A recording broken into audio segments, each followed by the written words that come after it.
He said, what's the number one thing that was created in the last 100 years? And he talked about a limited liability company. Do you want to talk a little bit about that and why that invention, Bill Gates says, is the most sort of significant thing that's happened in the last 100 years? Yeah, well, so look, an interviewer asked Bill Gates, the most significant invention of the last 100 years, and of course expected him to say the internet or the personal computer or something related to his industry. And his answer was the limited liability company. And actually, you can track pretty much human development back to the creation of the limited liability company. So if you think before that existed, every single bet you made, every single business deal you did had unlimited downside potential to it. And if you go back a few hundred years, there was actually debtor's prison. So if you owed money, they put you in prison.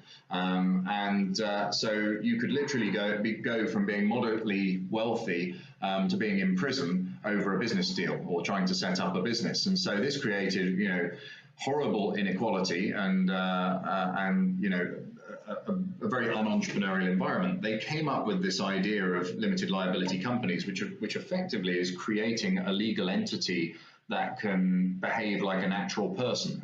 So a legal entity that can enter into agreements, can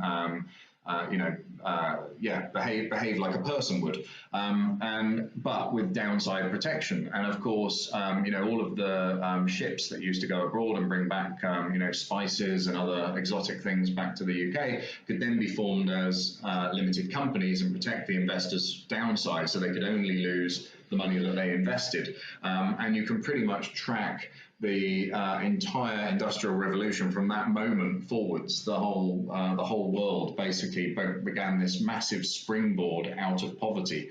And I mean, if you look at 1,000 years ago, 99% of the world were in absolute poverty, which is not being able to even barely feed themselves. And you go to now, and it's pretty much the other way around.